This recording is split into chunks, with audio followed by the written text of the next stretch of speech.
વિદ્યાર્થી મિત્રો, નવા પ્રશ્ન તરફ જઈએ. સિગ્મા સિગ્મા સ્ટાર અને પાઈ પાઈ સ્ટાર પ્રકારની આણ્વીય કક્ષકોની રચના સમજાવો. તો ફર્સ્ટ ઓફ ઓલ આપણે જોઈએ H2 અણુ કેવી રીતે બને છે. બે H પરમાણુઓના સંમિશ્રણથી આની ઇલેક્ટ્રોનના 1s1 અને આની પણ 1s1. તો બે H પરમાણુની બે પરમાણુ કક્ષકો જોડાશે તો નવી બે આણ્વીય કક્ષકો બનશે. અહીંયા હું લખું છું હાઇડ્રોજન પરમાણુની 1s કક્ષક અને અહીંયા પણ હાઇડ્રોજન પરમાણુની 1s કક્ષક. હવે આ બે જોડાશે તો બે આણ્વીય કક્ષકો બનશે. એમાં એક હશે બોન્ડિંગ મોલેક્યુલર ઓર્બિટલ અને એક હશે એન્ટી બોન્ડિંગ મોલેક્યુલર ઓર્બિટલ. અહીંયા બીએમઓની એનર્જી ઓછી હોય એ બીએમઓ કરતાં, એટલે એને નીચે દર્શાવેલી છે. તો આ રીતે H2 અણુનો એક અણુ કક્ષક ડાયાગ્રામ આપણે બતાવી શકીશું. આણ્વીય કક્ષક ચિતાર તરીકે એને ઓળખીએ. હવે એમાં ઇલેક્ટ્રોન ભરપાઈ કરીએ તો આમાં એક ઇલેક્ટ્રોન અને આમાં એક ઇલેક્ટ્રોન આઉસબાઉના સિદ્ધાંત પ્રમાણે પહેલા નીચલી શક્તિ સપાટી સંપૂર્ણ ભરાય ત્યારબાદ ઉપલીમાં ઇલેક્ટ્રોન જાય. એટલે કે બીએમઓમાં જ ઇલેક્ટ્રોન ભરાશે જેની એનર્જી એબીએમઓ કરતાં ઓલરેડી ઓછી હોય છે. તો અહીંયા વિદ્યાર્થી મિત્રો આપણે આ રીતે ઇલેક્ટ્રોન ભર્યા. સંમિશ્રણ થયું બે પરમાણુ કક્ષકોનું 1s અને 1s. આનું પૂરક સંમિશ્રણ થાય તો મેં તમને કીધું એમ બીએમઓ બને. આ બંધ ધરી છે ત્યાં બંધ બનતો હોય છે. આ રીતે બીએમઓ બનશે. એને આપણે સિગ્મા 1s થી ઓળખીશું. એટલે અહીંયા સિગ્મા 1s કહીશું અને જે બીએમઓ છે એને આપણે સિગ્મા સ્ટાર 1s થી ઓળખીએ છીએ. એ કેવી રીતે બનશે? જો આ વિરોધક સંમિશ્રણ છે અહીંયા. તો આ બંધ ધરી કંઈક આ પ્રકારનું એ સંમિશ્રણ દેખાશે. એને સિગ્મા સ્ટાર 1s તરીકે ઓળખીશું. હવે વિદ્યાર્થી મિત્રો પી કક્ષકોના સંમિશ્રણ આપણે સમજવાના છે. તો સૌથી પહેલા સમજીએ PX કક્ષકોનું સંમિશ્રણ. તો હું અહીંયા લઉં છું. ઓકે, પહેલા લઈએ PZ કક્ષકોનું સંમિશ્રણ. તો સૌથી પહેલા હું લઉં છું અહીંયા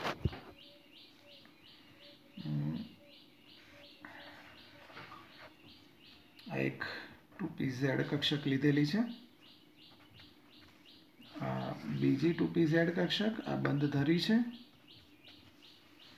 અને એનું જો હું પૂરક સંમિશ્રણ લઈશ તો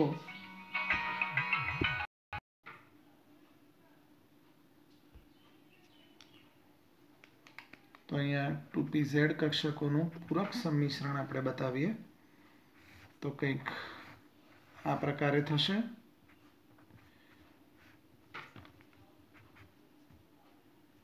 અને બીએમઓ બનશે પૂરક સંમિશ્રણથી અને આપણે સિગ્મા 2pZ કહીશું. હવે 2pZ કક્ષકોનું જ વિરોધક સંમિશ્રણ લઈએ છીએ.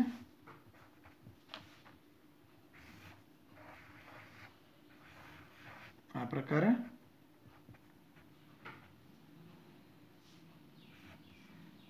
એબીએમઓ બનશે. આને આપણે સિગ્મા સ્ટાર 2pZ તરીકે ઓળખીએ. એની સમજૂતી હમણાં લઈએ, પણ અત્યારે 2pX કક્ષકનું પૂરક સંમિશ્રણ સમજીએ. આ બંધ ધરી આ 2pX કક્ષક છે એનું પૂરક સંમિશ્રણ લઈએ 2pX કક્ષક સાથે. તો કંઈક આ પ્રકારનું મળશે. એટલે આ બીએમઓ થશે.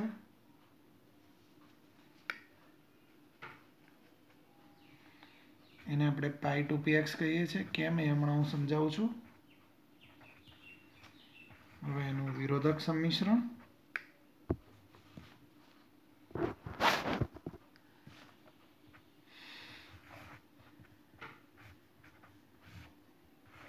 તો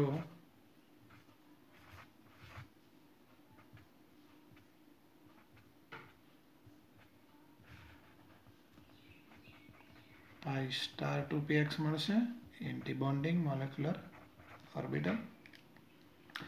હવે વિદ્યાર્થી મિત્રો આ ચારે ચાર આકૃતિઓ ચારે ચાર બંધારણોને આપણે સમજીએ. તમે સ્ટ્રક્ચર એ અને બી એની આણ્વીય કક્ષકોને ધ્યાનથી જોશો તો એમાં આ જે બંધની ધરી છે ને 180 રોટેટ કરીએ તો પ્લસ અને માઇનસના ચિહ્નો એઝ ઇટ ઇઝ રહેશે, બદલાતા નથી. અહીંયા જુઓ, આ બંધ ધરીને આમ 180 રોટેટ કરશો આ રીતે ગોળ ફેરવીને તો પ્લસ માઇનસના ચિહ્નો આમાં ને આમાં બદલાઈ જશે. હવે અત્યારે એટલું યાદ રાખો કે જેમાં બંધ ધરીને 180 રોટેટ કરવાથી પ્લસ માઇનસના ચિહ્નો બદલાતા નથી એ સિગ્મા પ્રકારની કક્ષકો હોય, અને જ્યાં બદલાઈ જાય છે એ પાઈ પ્રકારની કક્ષકો હોય. હવે આને કેમ સિગ્મા કીધું ને આને કેમ સિગ્મા સ્ટાર કીધું? તો જ્યાં બે પરમાણુ કક્ષકો જોડાય છે એરિયા જુઓ, ઇલેક્ટ્રોન મળવાની સંભાવના ખાસી છે, ત્યાં કક્ષક બતાવી છે. અને આ એરિયા જુઓ, ઇલેક્ટ્રોન મળવાની સંભાવના ઓછી છે, એટલે જ્યાં વધારે છે સિગ્મા ઓછી ત્યાં સિગ્મા સ્ટાર. અહીંયા પણ જુઓ, કમ્પેરેટિવલી અહીંયા વધારે છે અને અહીંયા સંભાવના ઓછી છે, એટલે આને પાઈ અને પાઈ સ્ટાર કહીએ છીએ. તો જનરલી જ્યાં ઇલેક્ટ્રોન મળી આવવાની સંભાવના વધારે હોય એને આપણે સિગ્મા અને સિગ્મા કહીશું, અને આના કેસમાં પાઈ કહીશું. અને જ્યાં ઇલેક્ટ્રોન મળવાની સંભાવના ઓછી છે ત્યાં આપણે સ્ટાર લગાવીશું.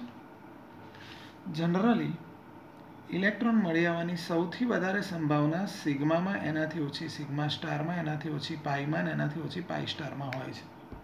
હવે તમને એવું થશે કે હમણાં અહીંયા કીધું કે સિગ્મામાં ઇલેક્ટ્રોન મળવાની સંભાવના વધુ છે, અહીંયા ઓછી છે, પછી અહીંયા પાઈમાં વધુ અને અહીંયા ઓછી. તો આ ક્રમ કેવી રીતે આવ્યો? તો ધ્યાન રાખો, સિગ્મા સ્ટારમાં ઇલેક્ટ્રોન મળી આવવાની સંભાવના ઓછી ખરી પણ સિગ્માની કમ્પેરમાં, આની ઓછી સંભાવના પણ પાઈ કરતાં તો વધુ જ હોય. એવી જ રીતે પાઈમાં ઇલેક્ટ્રોન મળવાની સંભાવના વધારે ખરી પણ પાઈ સ્ટારની કમ્પેરમાં, સિગ્મા સ્ટારની કમ્પેરમાં તો ઓછી જ હોય. તો એ રીતે જોઈએ તો ઇલેક્ટ્રોન મળી આવવાની સૌથી ઓછી સંભાવના પાઈ અને પાઈ સ્ટારમાં છે. એટલે આપણે સેકન્ડ ચેપ્ટરમાં ભણ્યા હતા એ પ્રમાણે નોડ મળવાની જે શક્યતાઓ છે એ સૌથી વધારે હશે પાઈ અને પાઈ સ્ટારમાં. હવે વિદ્યાર્થી મિત્રો એક નવા કોન્સેપ્ટ તરફ જઈએ. આણ્વીય કક્ષક ચિતાર આપણે થોડા સમજવાના છે. પરમાણુ ક્રમાંક 1 થી લઈને 10 સુધીના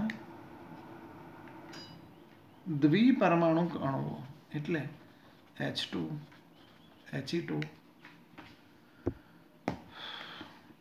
Li2 અપ ટુ Ne2, આ અણુઓમાં આણ્વીય કક્ષક ચિતાર આપણને પૂછાય છે. તો સમજવા માટે એક વસ્તુ જોઈ લો પહેલા. જે અણુમાં ઇલેક્ટ્રોન્સ 1 to 14 સુધી હશે એમાં તમે આવો એક ક્રમ યાદ રાખો, માટે માટે, અને ઇલેક્ટ્રોન્સ ગ્રેટર ધેન 14 હોય તો તમે માટે, કારણ કે આવો એક ક્રમ અત્યારે યાદ રાખી લો. હવે એકાદો આણ્વીય કક્ષક ચિતાર આપણે જોઈએ એટલે ખ્યાલ આવશે. દાખલા તરીકે હું તમને N2 અણુ માટે આણ્વીય કક્ષક ચિતાર સમજાવવાનો પ્રયત્ન કરું. N2 અણુ તો લઈએ 1 મિનિટ. N2 અણુ માટે આણ્વીય કક્ષક ચિતાર સમજીએ. નાઇટ્રોજન પરમાણુની ઇલેક્ટ્રોન રચના 1s2 2s2 2px1 2py1 અને 2pz1.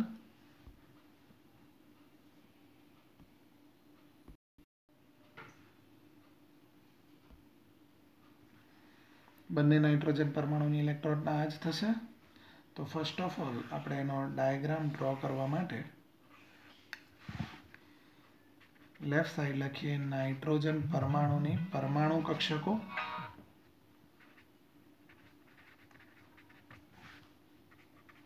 અહીંયા પણ નાઇટ્રોજનની પરમાણુ કક્ષકો, અને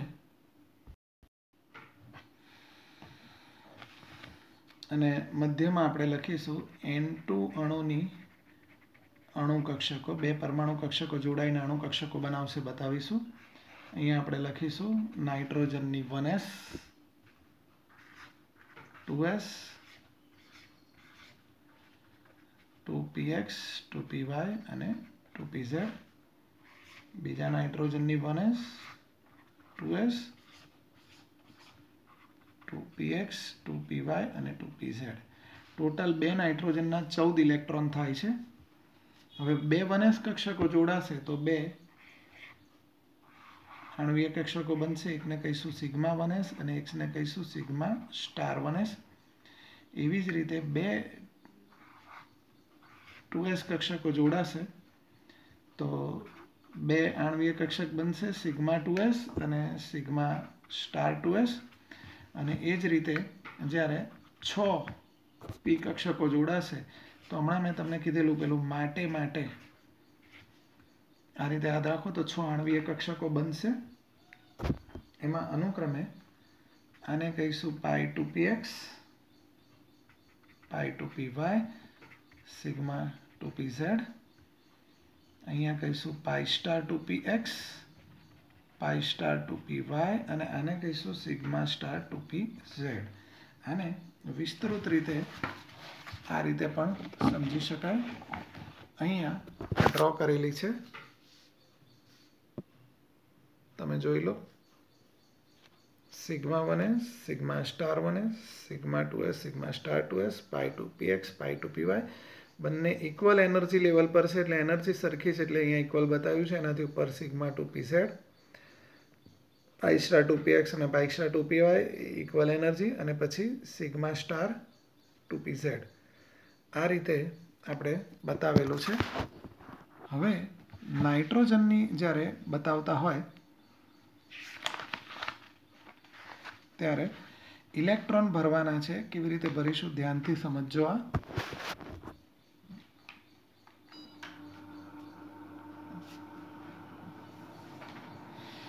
સૌથી પહેલા નાઇટ્રોજનની ઇલેક્ટ્રોન રચના 1s2 2s2 2px1 y1 z1. અહીંયા પણ એક ઇલેક્ટ્રોન સોરી. હવે 2 આણ્વીય કક્ષકો 2 1s કક્ષકોની 2 આણ્વીય કક્ષકોમાં ટોટલ 4 ઇલેક્ટ્રોન ભરવાના તો દરેકમાં 2. એ જ રીતે 2sમાં પણ દરેકમાં 2. હવે અહીંયા ધ્યાનથી સમજો વિદ્યાર્થી મિત્રો. ટોટલ 6 ઇલેક્ટ્રોન આપણે અહીંયા ભરવા છે. તો સમશક્તિક કક્ષકોમાં હુનના નિયમ પ્રમાણે પહેલા 1 પછી બીજો એનાથી ઉપલી શક્તિ સપાટીમાં 2. તો આ રીતે ક્રમશઃ ઇલેક્ટ્રોન ભરી દઈશું. હવે એનો બંધ ક્રમાંક આપણે શોધવો હોય તો બંધ ક્રમાંક શોધવા માટેની ફોર્મ્યુલા છે number of electrons in BMO minus number of electrons in ABMO divided by 2. એટલે ઇન શોર્ટ કહીએ તો સ્ટાર વગરના એને BMO કહીશું. તો આ 2 પછી અહીંયા 2 4 6 8 અને 10 ઇલેક્ટ્રોન છે. અને એન્ટીબોન્ડિંગ એટલે સ્ટારવાળા તો આ 2 અને 2 4 ઇલેક્ટ્રોન છે ડિવાઇડેડ બાય 2 એટલે 3. એટલે બંધ ક્રમાંક આનો 3 થશે બોન્ડ ઓર્ડર. હવે આની ઇલેક્ટ્રોન રચના લખવા માટે ક્રમશઃ આપણે આ રીતે જઈશું. જોઈ લો સિગ્મા N2 અણુની ઇલેક્ટ્રોન રચના કેવી રીતે લખીશું. Sigma 1s2 sigma star 1s2 sigma 2s2 sigma star 2s2 pi 2px equal to pi 2py sigma star 2pz. આ રીતે આપણે ઇલેક્ટ્રોન ભરીશું. હવે ઓક્સિજન માટે આપણે તપાસીએ આણ્વીય કક્ષક ચિતાર કેવી રીતે ડ્રો કરીશું. વિદ્યાર્થી મિત્રો અહીંયા જોઈ શકો છો ઓક્સિજનની electronic configuration 1s2 2s2 2px2 y1 અને z1. આ બાજુ લખીશું લેફ્ટ સાઈડ ઓક્સિજનની પરમાણુ કક્ષક, રાઈટ સાઈડ પણ ઓક્સિજનની પરમાણુ કક્ષક અને વચ્ચે ઓક્સિજનનું અણુ કક્ષકો લખીશું. તો પહેલાં ઓક્સિજનની પરમાણુ કક્ષકો 1s 2s 2px 2py અને 2pz. એ જ રીતે અહીંયા પણ 2 1s પરમાણુ કક્ષકો જોડાય તો 2 આણ્વીય કક્ષકો સિગ્મા 1s અને સિગ્મા સ્ટાર 1s. એ જ રીતે sigma 2s sigma star 2s. હવે O2 અણુ છે વિદ્યાર્થી મિત્રો. ઇલેક્ટ્રોનની સંખ્યા થઈ ગઈ 16. તો મેં તમને એવું શીખવાડ્યું હતું કે માટે કારણ કે તમે યાદ રાખો. તો અહીંયા જોઈ શકો છો આ માટે અને કારણ કે. એમાં જે નીચે કક્ષક છે એને આપણે કહીશું સિગ્મા 2pz જે પેલામાં ઉપર હતું. એ બી તમે જોઈ શકો છો સિગ્મા 2pz.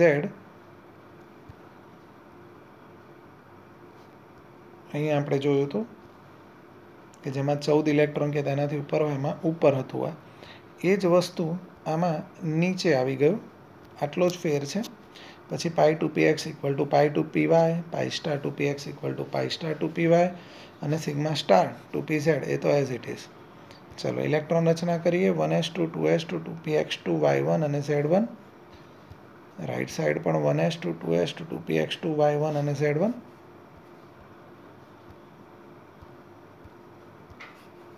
અહીંયા 4 ઇલેક્ટ્રોન 1sમાં, 4 ઇલેક્ટ્રોન 2sમાં. હવે ધ્યાન રાખો વિદ્યાર્થી મિત્રો, ટોટલ 8 ઇલેક્ટ્રોન ભરવાના છે આપણે. 8 ઇલેક્ટ્રોન કેવી રીતે ભરીશું? પહેલાં નીચલી શક્તિ સપાટીમાં 2, પછી ત્રીજો, ચોથો, પાંચમો અને છઠ્ઠો સમશક્તિક છે એટલે એક કરીને. પછી અહીંયા ધ્યાનથી સમજજો, 2 ઇલેક્ટ્રોન ભરવાના બાકી છે અને બંને સમશક્તિક છે એટલે 7મો અને 8મો આ રીતે અહીંયા ભરાશે.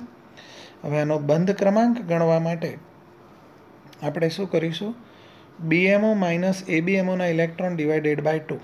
તો આના પરથી આના સ્ટાર વગરના ઇલેક્ટ્રોન ગણી લો. 2, 4, 6, 8 અને 10. સ્ટારવાળા ઇલેક્ટ્રોન ગણીએ.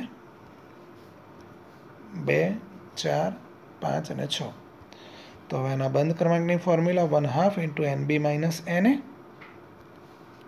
So 1/2 into 10 minus 6. So 4/2. So 2. હવે એની ઇલેક્ટ્રોનિક કોન્ફિગરેશન આ રીતે લખાશે. અહીંયાથી જોતા જવાનું. Sigma 1s2, sigma star 1s2, sigma 2s2, sigma star 2s2, sigma 2pz2, pi 2px equal to pi 2py, pi star 2px equal to pi star 2px1 equal to pi star 2py1. એને આ રીતે represent કરી શકાય. Electron રચના આ રીતે બતાવી છે.